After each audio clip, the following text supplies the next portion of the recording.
misericordia es más vasta que el ancho mar, más alta que el cielo está, porque para siempre Dios tu misericordia es mejor que la vida es, mi alma lo sabe, porque para siempre Dios tu misericordia es más vasta que el ancho mar, más alta que el cielo está, porque para siempre Dios tu misericordia es. Porque para siempre Dios es tu misericordia,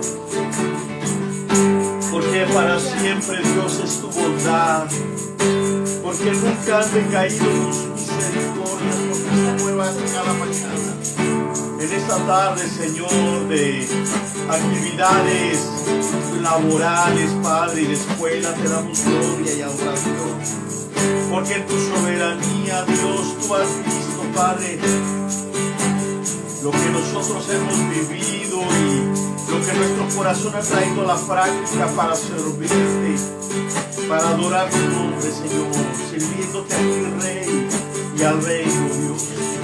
Hoy, Dios, queremos traer nuevamente este culto que ayer y antier se nos ha obstaculizado. Levanta, Señor, un muro de fuego alrededor nuestro.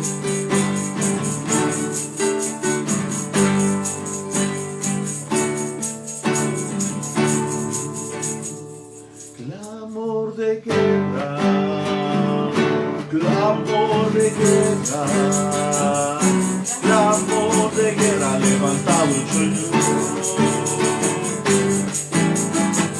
Clamor de guerra, clamor de guerra, clamor de guerra, levantado el Señor de los ejércitos. Clamor de guerra, clamor de guerra, clamor de guerra, levantado el Señor. Clamor de guerra, clamor de guerra, clamor de guerra, levantado el Señor de los ejércitos, el Dios de los escuadrones de Israel. Despertad a los valientes, despertad a los valientes, y vengan los hombres de guerra. Señor, toca la trompeta, Señor, toca la trompeta, que va por ti mi espada y mi amor.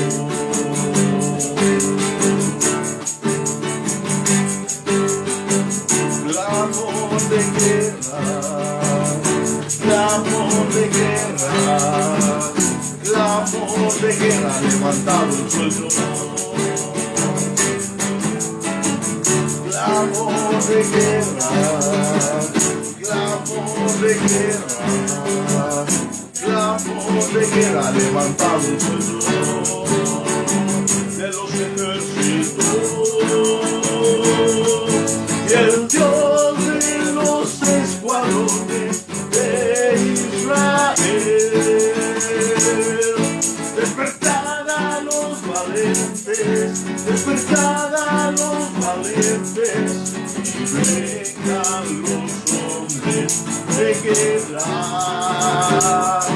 Señor, toca la trompeta, Señor, toca la trompeta, que va por ti mi espada y mi amor. Y el Dios de los escuadrones de Israel, despertad a los valientes, despertad a los valientes, montes y vengan los hombres de guerra. Señor, toca la trompeta, Señor, toca la trompeta, que va por ti mi espada y mi amor, que va por ti mi espada y mi amor, que va por ti mi espada y mi amor.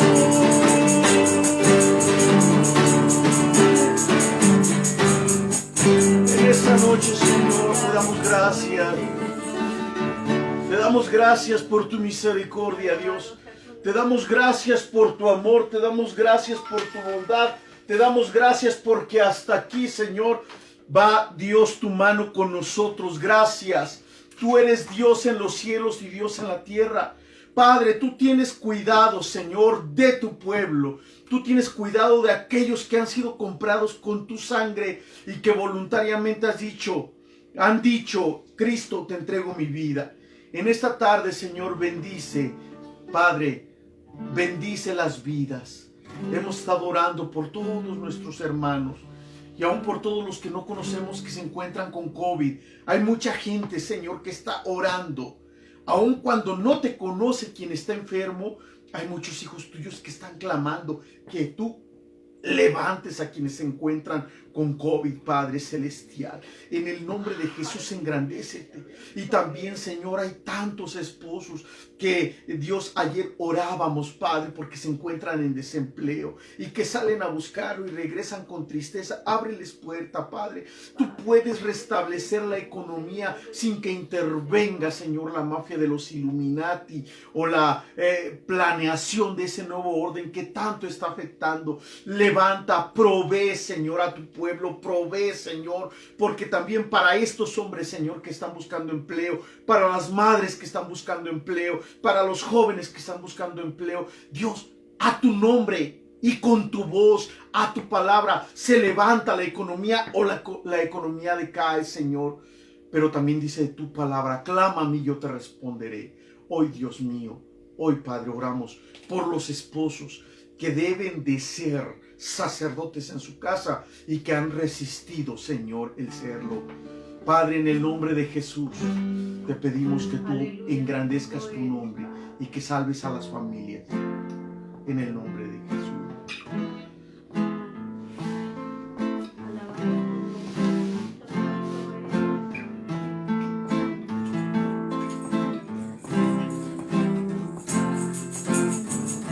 Queremos adorar a Cristo con este canto.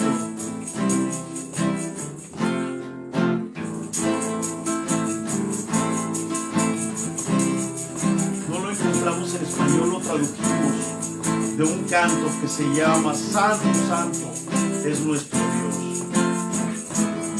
Una alabanza que Petra canta para Cristo en inglés. La tradujimos muy al estilo de Rivera del que va. Levantemos como incenso para el Rey, como una fragancia que perfume en el trono donde reina el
Todopoderoso nuestro Dios.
Señor nuestro Dios.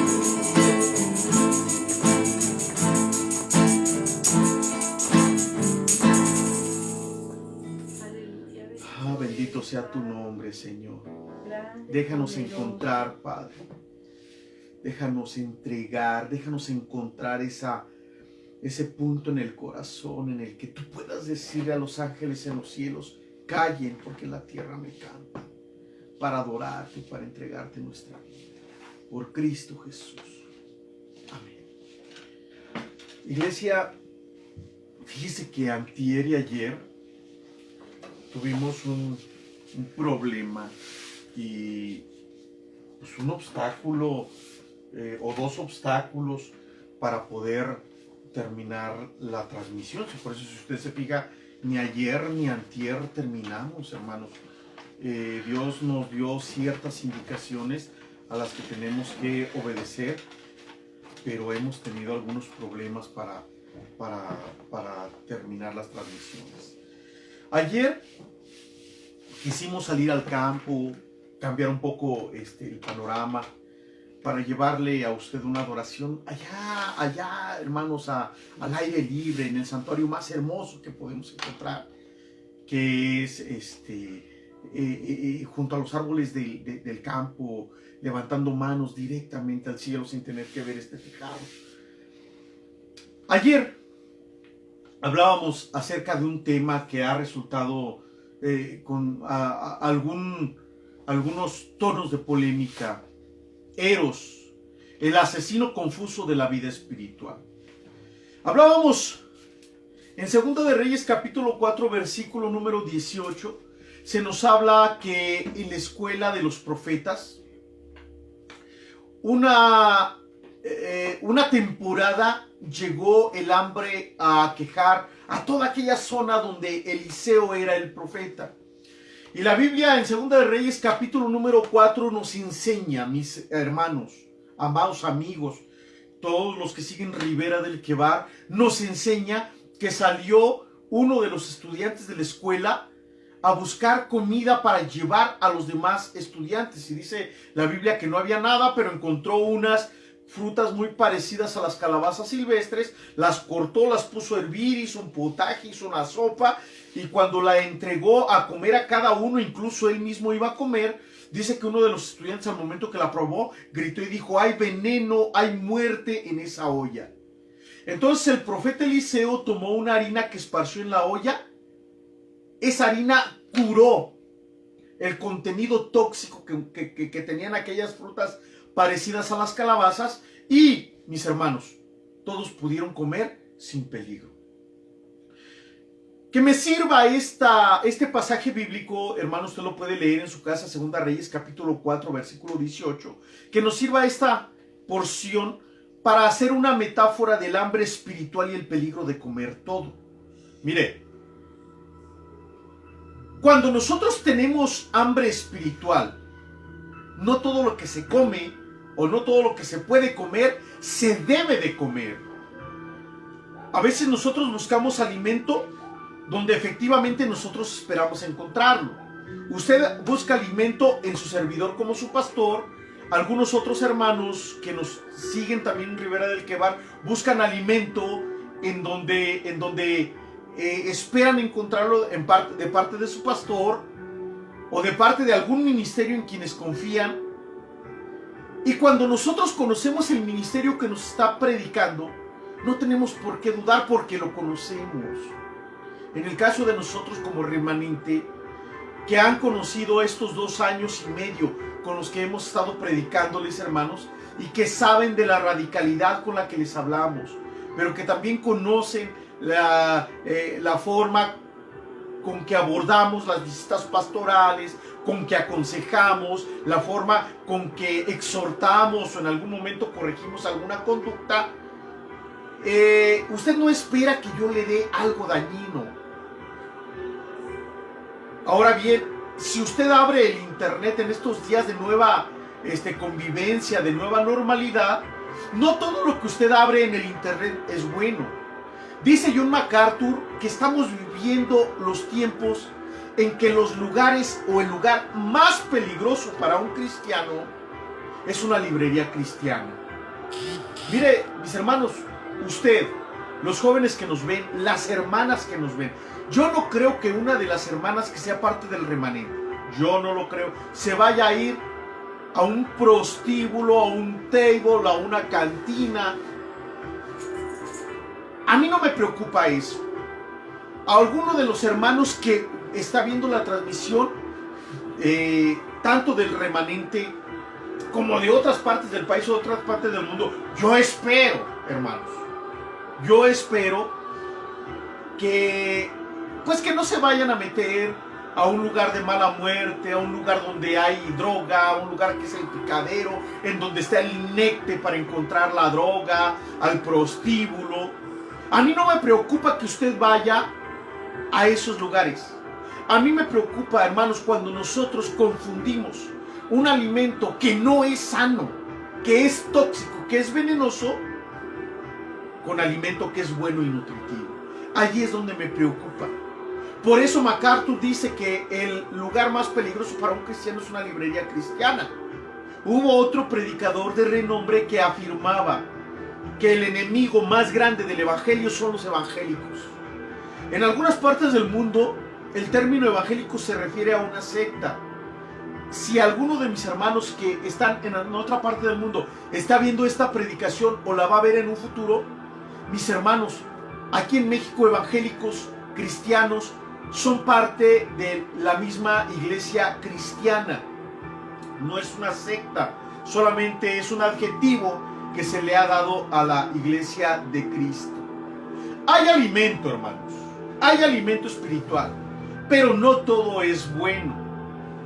Porque el predicador o el orador o el conferencista no basta con que tome algunas citas bíblicas y no debe de bastar con que mencione a Dios para decir que es bueno, que es bíblico, que es una persona que habla en nombre de Dios. Ahora bien, esto es a un nivel secular, hermanos. Si nosotros hablamos dentro de la iglesia cristiana, hay muchos predicadores que consideran difícil un estudio bíblico, elaborar un estudio bíblico, sacar los principios bíblicos de la perícopa, extraer los principios bíblicos del pasaje, entender el contexto de producción, saber el contexto histórico, saber el contexto gramatical, saber el contexto teológico en el que hablaba el autor del libro de la Biblia. Se les hace tan difícil y algunos alardean y creen que al momento de que están predicando, el Espíritu Santo les va a ir susurrando al oído lo que ellos tienen que predicar. Y no es así. No lo dudo en uno o en otro caso, pero no en las decenas de predicadores que habemos en una ciudad. Por eso muchos predicadores nos tomamos 2, 3, 4, 6, 10, 18, 20 horas para elaborar una predicación. ¿Por qué? Porque entendemos que la predicación de la palabra de Dios es un tema serio y que interviene la ayuda del Espíritu Santo, pero también interviene el conocimiento que ya de antemano su servidor, como pastor, como predicador, tiene de la palabra.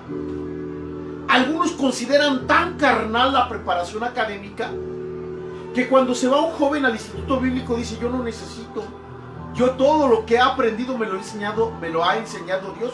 Pues yo también, hermanos. Pero esto no quiere decir que no vaya y me prepare académicamente. Dios bendiga a los pastores que tienen la oportunidad de sacar una licenciatura, una maestría, un doctorado, un postdoctorado, otro doctorado, otra maestría en alguna de las disciplinas que nos capacita para servir a Dios y para exponer la palabra de una manera correcta y ortodoxa. Y entonces es el problema que tenemos en la actualidad, porque algunos predicadores, algunos pastores de nuestra ciudad, hermanos, de la Ciudad de México, en Tijuana, en Puerto Rico, en República Dominicana, en Bolivia, en Venezuela, en China o en España a decir la verdad. No algunos, sino que muchos no saben cuál es la diferencia de un principio bíblico a un código moral muy personal. Y entonces muchos predicadores predican un código moral suyo, propio, sus conceptos de vida, su cosmovisión, y no saben cómo predicar un principio bíblico. Ahora bien, miren, hermanos, porque en el pasaje que mencionaba al principio, los estudiantes de esa escuela de profetas no desconfiaban de su compañero estudiante.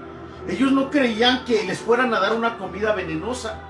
Y de la misma manera, mis hermanos, los congregantes de una iglesia confían en su pastor. No cuestionan lo que el pastor predique. Aguas, iglesia, remanente, cuestione lo que su servidor les predica. Cuestiónelo a la luz de la palabra. Cuestiónelo a la luz de la palabra. Evalúe lo que yo le predico a la luz de la palabra. Evalúe lo que les predica Magdiel. Evalúe lo que predica la hermana Ana. Evalúe lo que predica el hermano fulano. Evalúe lo que predica el hermano sutano. Porque necesitamos evaluar que la palabra que se nos está predicando es sano. Mire, mis hermanos, yo conozco muchos creyentes que se encuentran decaídos, que se encuentran y que sucumben a las tentaciones. Conozco muchos creyentes que viven deprimidos, que viven en derrota, que viven frustrados, que viven con rencor y con amargura en el corazón. Y que cuando estas personas con estas características emocionales y espirituales piden un consejo, alguno de los hermanos maduros o el pastor le dicen: ¿estás orando? ¿Si estás leyendo la Biblia? ¿Si estás ayunando? Y la gente ora, ayuna, lee la Biblia, va al culto, evangeliza, busca a Dios. Pero el problema muchas veces, la mayoría de las veces quizás, el problema emocional del alma y del espíritu puede ser no por no alimentarnos, sino por alimentarnos con una comida espiritual que no nos está nutriendo, que nos está haciendo daño. Tienen obesidad espiritual o están desnutridos espiritualmente porque la palabra que se les está predicando no está trayendo un beneficio de transformación, de crecimiento, de cimentación, de desafío, de consuelo, de exhortación, de edificación. Porque no todo lo que se nos predica desde los púlpitos, mis hermanos, son principios bíblicos. A veces, muchas, por cierto, hemos estado escuchando códigos morales del predicador, códigos de superación espiritual del predicador. Debemos detectar qué es lo que estamos comiendo y que no nos está haciendo bien a la vida espiritual. Hay un cántico que dice: sumérgeme en el río de tu espíritu. Necesito refrescar este seco corazón sediento de ti. Está bonito hasta aquí. Donde no está bonito y donde no es bíblico es cuando dice: mi armadura, un desierto he cruzado, mi armadura he desgastado, vengo a ti. Cuando la armadura que usted trae es una armadura emocional, se desgasta. Cuando es una armadura humana, se desgasta. Pero cuando es la armadura del Espíritu, mis hermanos, esa no se desgasta. Es decir, la vida que el Espíritu Santo nos da cuando venimos a los pies de Cristo, esta no se agota. Hechos 5:20 dice que las palabras del libro de Dios de la Biblia son palabras para vida. En Juan 6:68 dice que son palabras de vida eterna. Fíjese cómo le habla, dice: ¿a dónde iremos, Señor? Solo tú tienes palabras de vida eterna, le dice Pedro a Jesús. En primera de Juan capítulo 3 versículo 14, el apóstol Juan conceptualiza la conversión del no ser cristiano a ser cristiano y dice, pasamos de muerte a vida. En Filipenses 4:17 dice que cuando aceptamos el mensaje de la Biblia, el mensaje del Evangelio, la paz que viene como resultado de haber aceptado el Evangelio es una paz que sobrepasa todo entendimiento. En 1 de Pedro 1:8 dice que hay un gozo inefable. Romanos 5:5 dice que el amor derramado en nuestros corazones. Ahora bien, si la misma palabra y los que vivimos la palabra, los que hemos experimentado la conversión, hemos experimentado todo esto, ¿por qué se nos agota la fuerza del Espíritu? La fuerza espiritual, hermanos. Si usted ha visto las consejerías en días pasados, hablamos del agotamiento espiritual. Ahora fíjese bien, porque la vida no es fácil. Hay momentos, y no uno, ni dos, 5, 10, 20, 40, que son difíciles, que nos traen tristeza. Hay momentos, situaciones que nos deprimen. La esposa batalla con el esposo que no es cristiano, y luego los hijos no quieren buscar a Cristo, y luego la mujer de por sí o el hombre batallan con su propia naturaleza. Batallar con hijos que están en adicciones, con hijos que se meten con el narco, con esposos que pierden el empleo, con mujeres que necesitan el sustento y que el marido no está respondiendo a ellas como proveedor. Pues vienen días difíciles, pero no se puede acabar la vida espiritual. No se debe de acabar la vida del espíritu. Y porque si la vida espiritual se acaba, hermanos, no es la vida que nos da la palabra de Dios. No es la Biblia. No es la vida. En Lucas capítulo 4, mis hermanos, versículo 18, Jesús comienza su ministerio de una forma muy singular. Hace rato que comenzamos el devocional nosotros, no en vivo, sino el devocional antes de comenzar la transmisión, cantábamos un cántico basado en esta cita. Lucas capítulo 4, versículo número 18 dice así: el Espíritu del Señor está sobre mí, por cuanto me ha ungido para dar, fíjese bien, buenas nuevas a los pobres.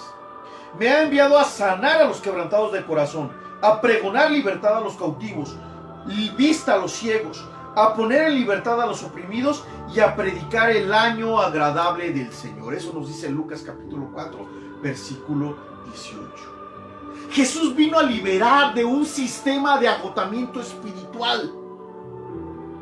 Mire, iglesia, nosotros en Ribera del Quebar hemos predicado mucho acerca del verdadero conflicto social que tuvo Jesús. Porque Jesús no tuvo problemas con los viciosos, sino con los religiosos. Es más, dice la Biblia que un día le recriminaron a Jesús, le dijeron: ¿por qué Jesús come con los borrachos y con los ladrones? Eran viciosos, eran la escoria de la sociedad. En los tiempos de Jesús, el que una persona comiera en casa de otra era símbolo de una verdadera amistad. Yo aceptaba, y esto representaba, hermanos, esto significaba que podía contar conmigo en las buenas y en las malas. Él puede contar conmigo en las buenas y en las malas, y yo puedo contar con él en las buenas y en las malas. Jesús era amigo de los ladrones. Jesús era amigo de los borrachos. Jesús era amigo de las rameras. Pero no aceptaba el código moral que los fariseos habían puesto sobre el pueblo, porque los había agotado. La palabra religión, mis hermanos, que era lo que caracterizaba a los fariseos, viene de una palabra en latín que es religare. Esta palabra significa piedad, escrupulosidad o rectitud.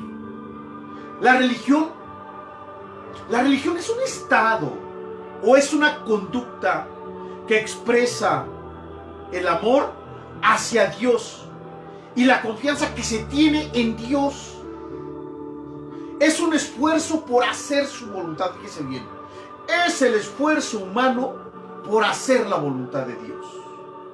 Es comprometerse a la obediencia de los conceptos y de los preceptos que rigen la conducta.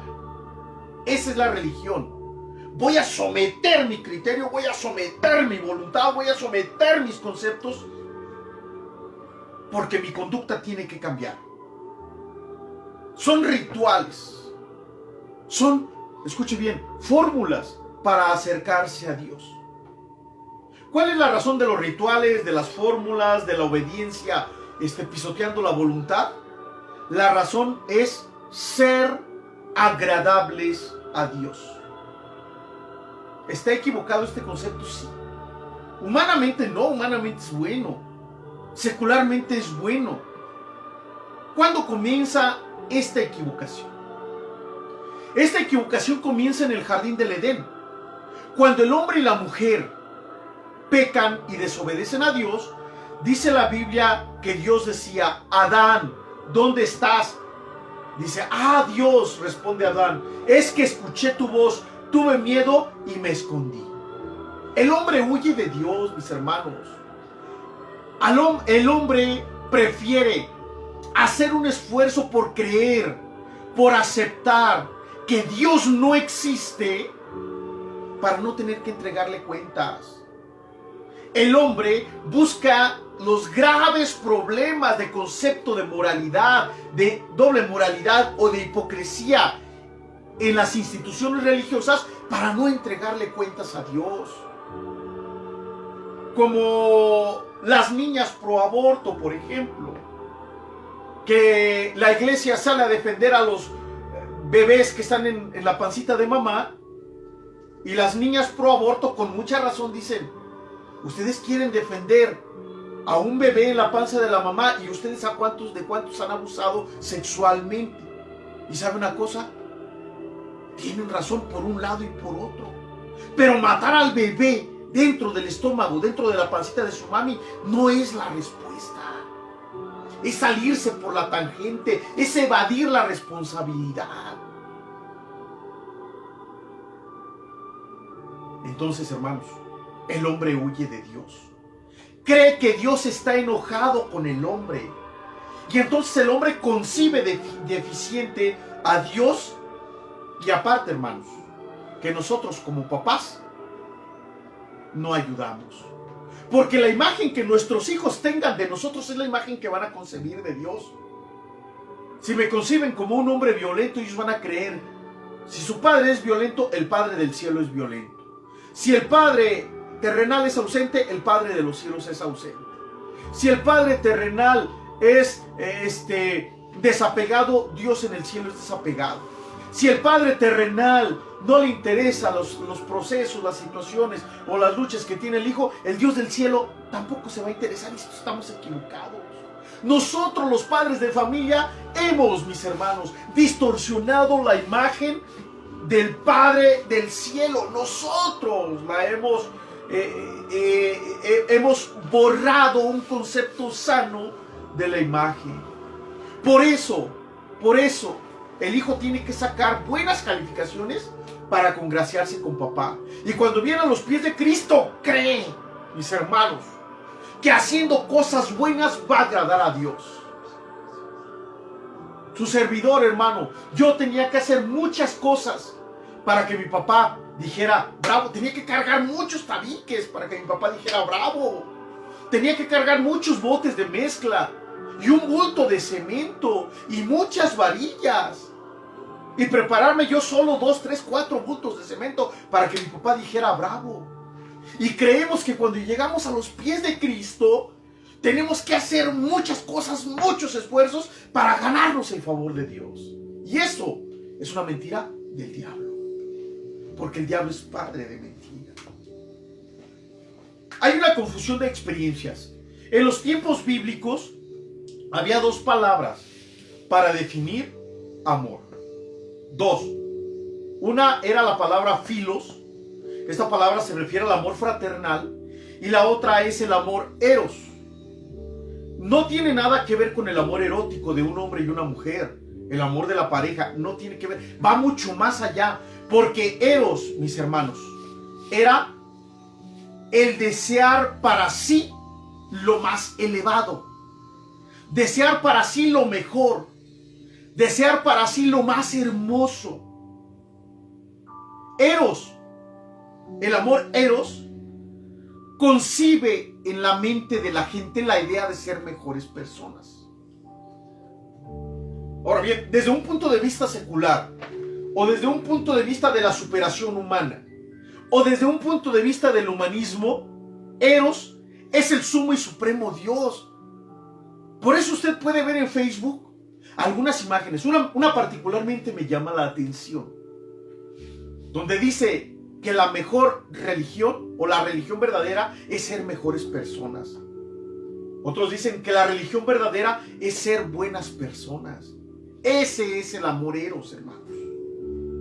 Esta idea lleva al ser humano a vivir creyendo que Dios desea solo a las mejores personas. Yo recuerdo un joven en un culto en el que yo estuve predicando. Se acercó un joven ebrio, con short, con el cabello largo, estaba borracho. Se acercó y uno de los diáconos de la iglesia le dijo: ¿a dónde vas? No, pues voy para allá adentro, quiero escuchar la palabra de Dios. Aquel sujeto le dijo: vete a tu casa, ponte un pantalón, córtate el cabello, que se te pase la borrachera y vienes a los pies de Cristo. Ese es el eros, el que nos enseña que para acercarnos a Dios tenemos que ser los mejores, buenas personas, con valores, como parte de una fundación, como parte de una asociación de ayuda humanitaria, mis hermanos. Esta idea del eros lleva a creer que para acercarnos a Dios primero hay que ser buenas personas. Esta idea nos enseña que debemos de hacer ritos, debemos de hacer ceremonias, debemos de hacer disciplinas eclesiásticas, debemos de hacer disciplinas monásticas para ganarnos el favor de Dios. Hermana, ¿ya ayunó esta semana? ¿Cómo quiere que Dios le responda a la oración que está haciendo por su esposo? Joven, ¿ya oraste en esta semana? ¿Cómo quieres que Dios te dé una buena novia? Hermano, ¿ya oró y ayunó en esta semana? ¿Cómo quiere que Dios le dé el ascenso en su trabajo? Hermano, ¿ya ayunó en esta semana? ¿Sí ha diezmado, hermano, en esta semana? Porque yo no tengo aquí anotado ningún diezmo de usted, hermano. Entonces, ¿cómo quiere que Dios le prospere en su trabajo? Ese es el amor eros. El amor eros nos enseña a ganarnos el favor de Dios. Yo recuerdo una hermanita, Juanita se llama, y lo voy a decir con el nombre, al que un profeta le dijo: tú vienes al culto cada día de culto. Por eso voy a resolver y voy a contestar tus necesidades. Ese es el eros. Eso nos enseña el eros, que para yo ganarme el favor del cielo, yo tengo que hacer, hermanos. Por eso, iglesia, por eso Jesús y los religiosos no congeniaban, hermanos. Por eso no se soportaban. Jesús no lo soportaba por su hipocresía y por su falsedad. Si no me lo cree, usted puede leer con toda confianza Mateo capítulo número 23. Y cuando lea capítulo número 23 de Mateo se va a dar cuenta qué feo les dijo Jesús. Hermano, lo más bonito que les dijo fue generación de víboras. Jesús les dijo: ustedes se cuelan el mosquito pero se tragan el camello. Ustedes son sepulcros blanqueados. Por fuera están bonitos, pero por dentro están podridos, llenos de huesos y de inmundicia. Se les gusta que les den un aplauso cuando caminan delante de la sociedad, delante de la colonia, pero no saben amar al prójimo. Diezman la mente, el comino y el eneldo, pero se olvidan de la misericordia. Esto es muy importante hacer, les decía Jesús, sin dejar de hacer aquello. Y hubo un pleito, hermano, terrible. Miren, hermanos, la religión eros no enseña cómo guardar la ley. sino que nos enseña qué tenemos que hacer para no quebrarla. Cuando nosotros llegamos a Morelia, yo entré a trabajar secularmente como conferencista en una editorial. Y en la capacitación que me dieron hubo una enseñanza que a mí nunca se me olvidó y que algunas veces la he aplicado al ministerio, en las relaciones ministeriales. Cuando me dijeron que para dar una calidad en el servicio, no le tengo que decir al cliente qué es lo que no puede, qué es lo que yo no puedo hacer por él. Yo le tengo que decir al cliente qué es lo que yo sí puedo hacer por él. Los fariseos le decían a la gente: no puedes hacer esto, no puedes hacer aquello, no puedes hacer aquello, no hagas aquello, el sábado así, no hagas aquello, no hagas aquello, no hagas aquello, no hagas aquello, no hagas aquello, ni aquello, ni aquello, ni aquello, ni aquello, pero no le enseñaban a la gente cómo amar a Dios. No hagas aquello, ni aquello, ni aquello, ni aquello, pero no le enseñaban a la gente cómo agradar a Dios. No hagas aquello, no te vistas así, no hables así, no cantes así, no escuches esto, aquello, tampoco aquello, pero no le enseñaban a la gente cómo su vida podía ser agradable a Dios. Y entonces, hermano, ¿se acuerda que Jesús nos enseña que la ley se resumía en amar a Dios y al prójimo? Pues, ¿qué cree, hermanos? ¿Qué cree? Que a la religión del Eros no se le satisface con tan poco. O sea, voy a amar a Dios y a mi prójimo y ya. Pues sí, hermanos, y ya.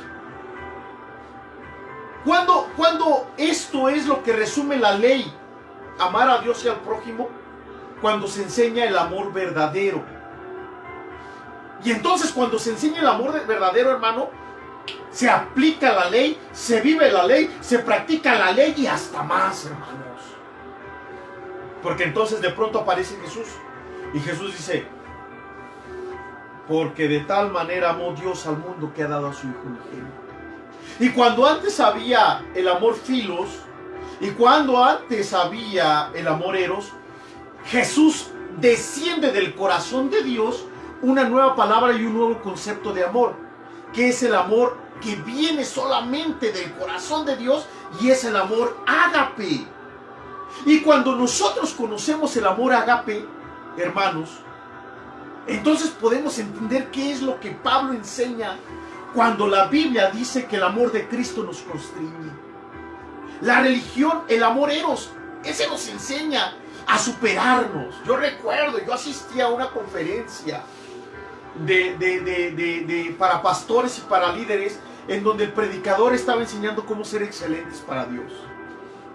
Y el hermano se salía del manual de Carreño, el manual de la urbanidad de Manuel Carreño, al derecho y al revés. El hermano sabía cómo usar tenedores, el hermano era muy propio, el hermano no se reía como nosotros, que soltamos la carcajada, no ponía los codos en la mesa, el hermano era muy propio.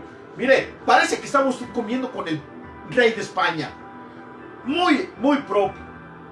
Y el hermano estaba enseñando cómo ser excelentes para Dios. Esa es la religión del Eros.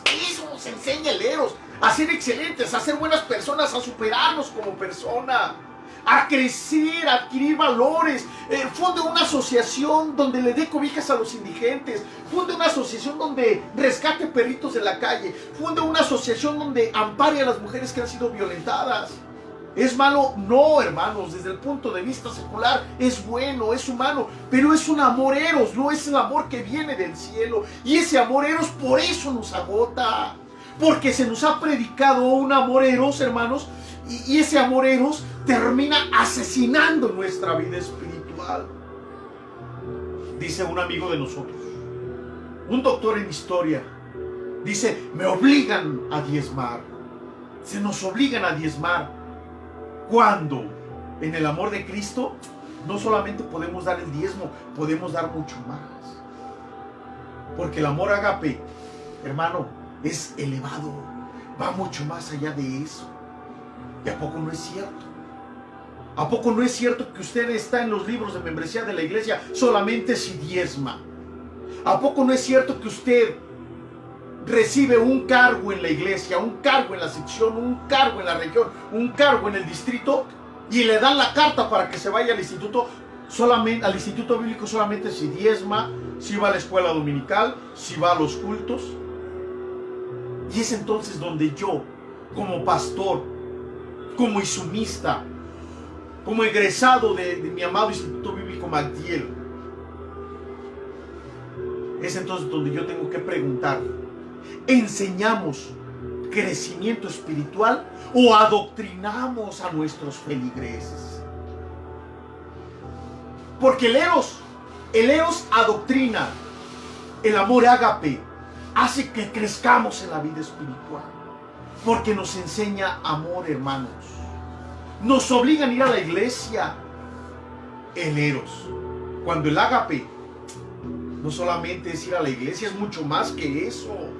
El eros reserva el domingo como día del Señor. Para el ágape, toda la semana es día del Señor. Toda la semana es del Señor. Para el eros, el 10% le corresponde a Dios. Para el ágape, todos los bienes y toda la economía le pertenece a Dios. Para el eros, hermanos, orar una hora le es una carga. Para el ágape, está lavando los platos, está caminando, está tan enamorado o enamorada de Cristo que lamenta no tener más tiempo libre para estar de rodillas y nadie le obliga. Para el eros, hermanos, para el eros, vestirse de la manera correcta, ponerse una corbata, un buen pantalón. Para el ágape, hermanos, lo más importante es lo que hay dentro del alma. Yo recuerdo cuando unas personas dijeron que yo era satanista por la forma como me dejaba la barba. Para el eros, eso es lo que le interesa a la gente. Para el ágape, hermanos, para el ágape evalúa los frutos de vida. Por eso dice la Biblia: por los frutos los conoceréis.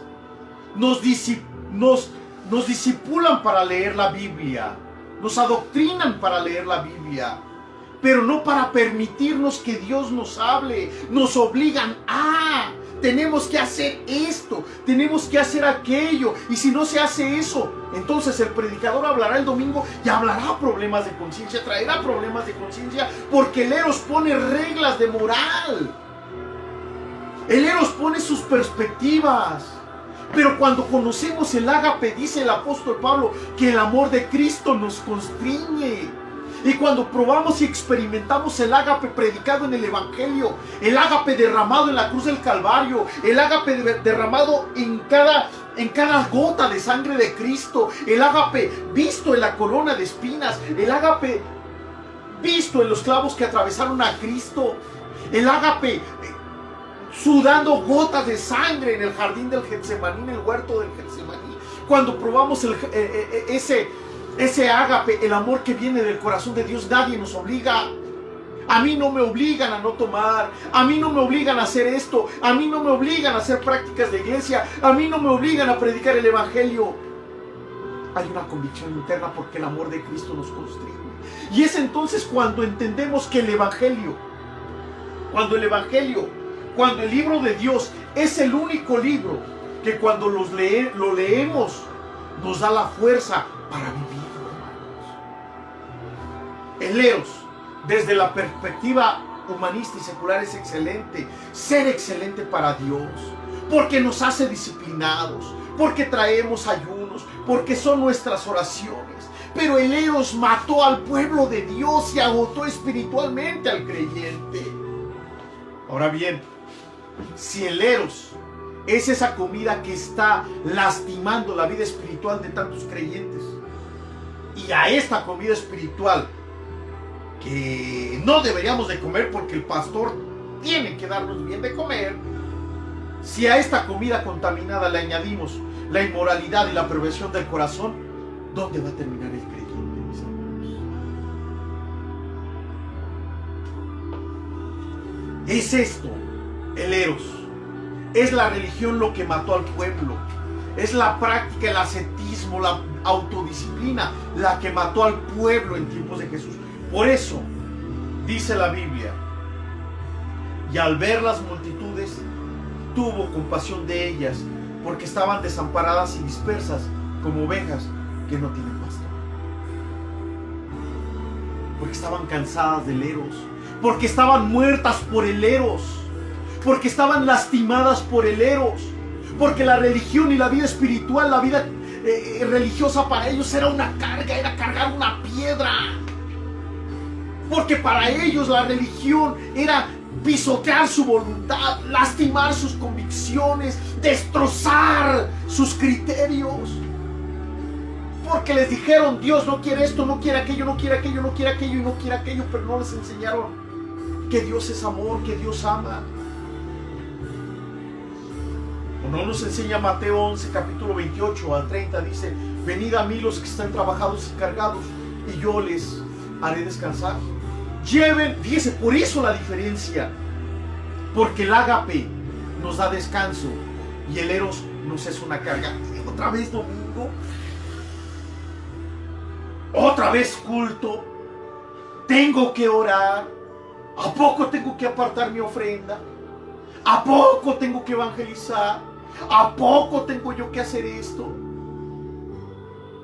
Dice, lleven mi yugo sobre ustedes, porque mi yugo es fácil y mi carga es ligera. El ágape no es carga, amados hermanos. El ágape nos enamora de Dios. Si usted está agotado es porque ha vivido en el eros, no en el ágape. La palabra agotado significa que trabajaron hasta que ya no les quedó fuerza. Están vacíos de la fuerza interna. Hay un agotamiento espiritual. Y la Biblia dice, carguen mi yugo sobre ustedes. Porque la vida en Cristo es recreación. La vida en Cristo es enamorarnos del ser más excelente, el que sobrepasa nuestra imaginación, que es Cristo. Descansen la vida que Cristo ha dado. Yo he venido para que tengan vida y para que la tengan en abundancia. El agotamiento ha sucedido porque nos han torcido el evangelio. Hoy, amada iglesia, yo les dejo esta palabra esperando que pueda ser una fuerte reflexión y un eco muy profundo. La integridad en Cristo no es una carga. La vida espiritual en Cristo no es una carga. El orar es hablar con el ser al que más amamos y al que más nos ama. ¿Cómo va a ser una carga, iglesia? Hoy le invitamos, mis hermanos, a que cierre sus ojos y que experimentemos juntos el amor de Dios. Padre Santo, en este momento te damos gracias por tu amor y por tu misericordia. Cierre sus ojos. Padre, el eros nos ha asesinado. Lo hemos confundido. Tú no buscas mejores personas, Señor. Tú buscas un corazón honesto y genuino. Porque al corazón contrito y humillado tú no lo desprecias, Señor. Hoy venimos a tu presencia para pedirte que nos ayudes a conocerte en tu amor. Perdona nuestros pecados, Señor. Lávanos con tu sangre. Porque de modo que si alguno está en Cristo, nueva criatura es, Señor. Las cosas viejas pasaron y aquí todas son hechas nuevas. Sana al que se encuentra enfermo. Fortalece al que se encuentra débil. Alienta, Señor, al que se encuentra desanimado. Ayuda al que se encuentra agobiado. Al que se encuentra en desempleo. Señor, yo no tengo que hacer nada para recibir tu bendición. Porque tú lo hiciste todo. No es mi actitud, es tu actitud. No es lo que yo soy, es lo que tú eres. Ayúdanos a entender esta esencia del evangelio.